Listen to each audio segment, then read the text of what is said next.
النهاردة احنا جايين علشان نشوف منطقة التسوق في المتحف المصري الكبير.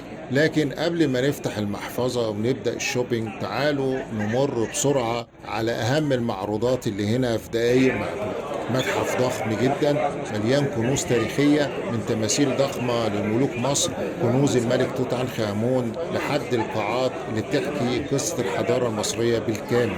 يعني هنعمل جولة سريعة جدا علشان نفهم احنا واقفين فين قبل ما نشوف المحلات والبراندات والهدايا التذكارية. زيارة المتحف المصري الكبير تبدأ من المدخل الضخم العظيم ده اللي تصميمه حديث، بيخليك تحس من أول خطوة إنك داخل عالم مختلف.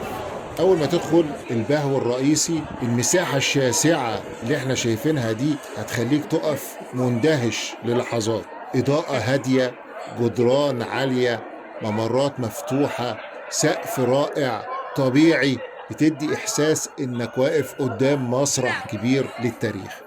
في وسط البهو ده تمثال رمسيس الثاني واقف كأنه بيستقبلك بنفس الهيبة اللي اتعرف بيها عبر القرون. بعد البهو يبدأ واحد من أجمل المشاهد المعمارية في المتحف، الدرج العظيم. درج واسع ممتد مرصوص عليه تاريخ عمره آلاف السنين، وانت طالع سواء على السلم أو على المشاية الكهربية بتبقى طالع خطوة خطوة، وبتلاقي نفسك وسط صف من القطع الأثرية الضخمة، تماثيل لملوك مصر، للفراعنة، رؤوس لآلهة، أحجار من معابد قديمة. كأن الدرج ده عمل لك خط زمني مصور بيعرفك على تطور الحضارة المصرية وتطور الملكية والعقيدة في مصر. في نهاية الدرج المشهد بياخد منك نفس، لأنك بتوصل لمنطقة البانوراما. قدامك أهرامات الجيزة، مشهد رائع وعظيم بتمتع نفسك بيه، بتصوره وتتصور معاه. وبعدين بنروح منطقة المعروضات الكبرى، بنروح للثمان قاعات الرئيسية اللي كل قاعة منهم معمولة بعناية عشان تعرض فترة معينة من الحضارة المصرية. هنلاقي قاعة بتحكي عن عصر ما قبل الأسرات، وبعدين قاعات عن الدولة القديمة، وقاعات عن الدولة الوسطى، وقاعات عن الدولة الحديثة ومعابدها وحكايات ملوكها لغاية العصر اليوناني الروماني. العرض هنا مش مجرد آثار محطوطة، لكن معمول بطريقة تخليك تفهم القطعة دي كانت فين، اتعملت ليه، المصري القديم استخدمها ازاي. الإضاءة الهادية، المساحات المفتوحة، الشاشات التفاعلية، كل ده بيضيف بعد جديد للزيارة. وكل ما تتنقل من قاعة للتانية بتحس انك فعلا بتكمل فصل جديد من قصة طويلة. ان شاء الله ابقى اعمل لكم فيديو اوريكم طريقتين لزيارة القاعات وزيارة توت عنخ آمون. جناح الملك توت عنخ آمون ده الجزء اللي بيستناه معظم الزوار، وفي ناس بتبدأ الزيارة بيه علشان تستمتع الأول بتوت وبعدين تروح للقاعات. لأول مرة في التاريخ المجموعة الكاملة للملك الذهبي معروضة في مكان واحد. هنا هنلاقي عرش الملك، العربات الحربية، الصناديق بتاعت الملابس، أدوات الحياة اليومية، المجوهرات الملكية. كل قطعة هنا معمولة بعناية تخليك تحس بعظمة الفن المصري. وطبعا أشهر قطعة في المجموعة قناع توت عنخ آمون، حتى لو شفته مليون مرة في الصور الإحساس لما تشوفه قدامك مختلف تماما. اللون الذهبي، الدقة، العينين المتطعمة اللي كأنها بتبصلك، كل تفصيلة بتفكرك قد إيه الحضارة دي كانت متقدمة. جناح توت مش مجرد عرض، ده عالم كامل متكامل بيرجعك سنين طويلة لورا بطريقة مؤثرة جدا. بعد ما بتكمل جولتك بين البهو، الدرج العظيم، القاعات، جناح توت، الرحلة ما بتنتهيش هنا، لأن المتحف المصري الكبير بيقدم جانب تاني من التجربة، جانب بيربط الماضي بالحاضر بطريقة بسيطة ولطيفة. مع خروجك من القاعات بتلاقي قدامك منطقة التسوق، مكان واسع تصميمه عصري لكنه محافظ على روح المكان والألوان الهادية اللي بتخلي الحركة فيه مريحة ومرتبة. الهدف من المنطقة دي مش مجرد شراء، لكنها امتداد للجولة اللي احنا عملناها ووسيلة ان الزائر خصوصا الاجنبي ياخد معاه جزء صغير من اليوم اللي عاشه جوه المتحف. اول محطة واللي اغلب الزوار بيقفوا عندها ودايما زحمة هي متجر الهدايا الرئيسي. المتجر معمول بعناية، طريقة العرض فيه بسيطة وواضحة ورائعة. هتلاقي نماذج صغيرة للآثار اللي لسه شايفينها زي تمثال رمسيس ومقتنيات توت عنخ آمون أو تماثيل لمعبودات مصرية قديمة. في كمان كتب بكل اللغات، في خرايط، في بطاقات بريد، في منتجات عليها نقوش هيروغليفية معمولة بدقة. القطع دي بتخليك تحس إنك واخد معاك جزء صغير من المتحف، ذكرى تفضل فاكر بيها الزيارة. واحدة من أجمل الحاجات في منطقة التسوق هنا هي ركن الحرف اليدوية. هنا بتتعرف على شغل ايدين مصرية تتلف في حرير، بتلاقي فضة متقنة، بتلاقي أحجار كريمة، بردي منقوش، بتلاقي تحف خشبية مزخرفة.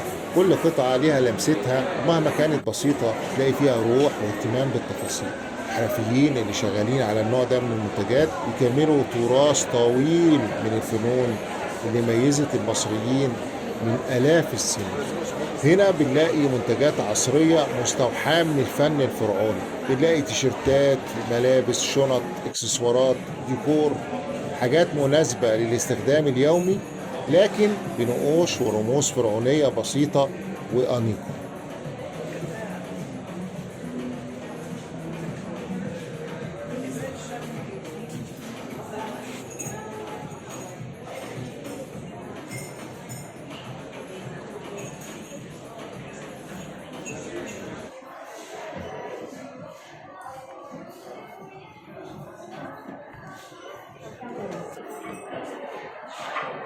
في كمان توابل وحاجات للمطبخ، ودي نقطة جذب لكل الزوار. بنلاقي فيه تمر، عسل نقي، بنلاقي شوكولاتة، أعشاب وزيوت، كلها مغلفة بشكل راقي تصلح إنها تكون تذكار أو هدية.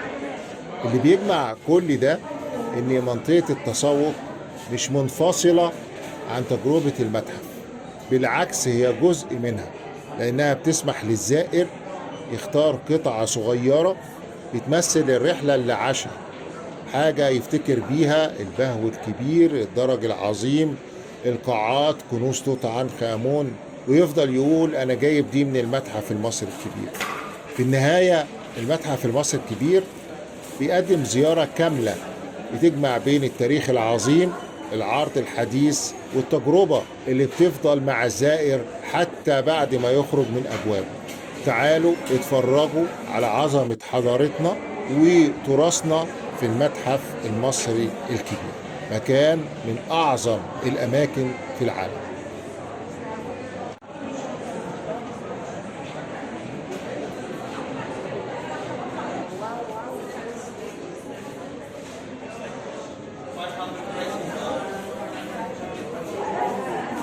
زي ما شفنا أول محطة الناس بتبقى موجودة فيها هي جيم شوب أو المتجر الرسمي للمتحف. بنلاقي فيه كل حاجة، كتب، تماثيل صغيرة، نسخ من آثار، اكسسوارات، قطع فنية. يعني لو نفسك تاخد معاك جزء من المتحف أو تدي هدية فخمة ده أنسب مكان.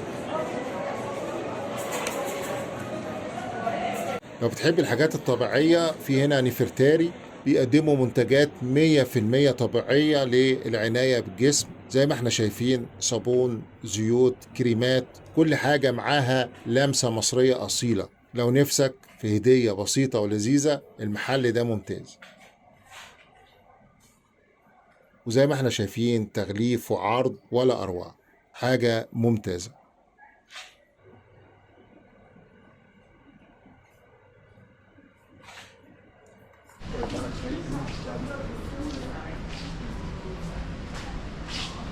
في كمان هنا محل سجاد يدوي، طبعا مش سجاد عادي غطي بيه أرضية، دي قطع فنية، ألوان ونقوش تخلي البيت كله يبقى تحفة.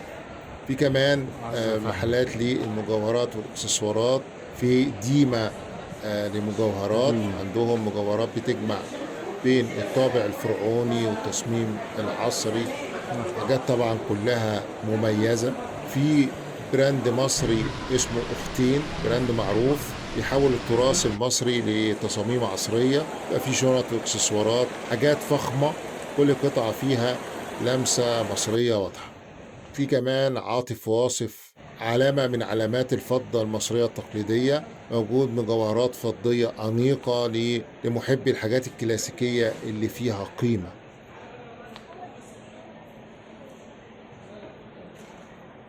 في محل كمان اسمه نونيز، ده براند مصري معاصر. نونيز متخصص في الحقائب والاكسسوارات اليدوية. تصميمات طبعا مميزة وعصرية ومناسبة لو حد نفسه في هدية فخمة خفيفة أو حاجة بيستخدمها استخدام يومي. وزي ما شفنا عندنا المتجر الرسمي، عندنا نفرتاري، عندنا كحال، عندنا ديما، عندنا دختين، عندنا عاطف واصف، عندنا نونيز. كل محل له طابع خاص. ولو حد بيدور على هدية، على تذكار، على قطعة فاخرة، أو حتى حاجة بسيطة، هيلاقي كل ده هنا، وهيمشي من المتحف ومعاه جزء من الفلوس. في النهاية كل الحب والتقدير لحضراتكم. دي كانت جولة سريعة في المتحف المصري الكبير، وإن شاء الله هيبقى لينا جولات تانية. اكتبوا لي في التعليقات لو عايزين تعرفوا أي حاجة عن المتحف المصري الكبير. أترككم في رعاية الله، والسلام عليكم ورحمة الله وبركاته.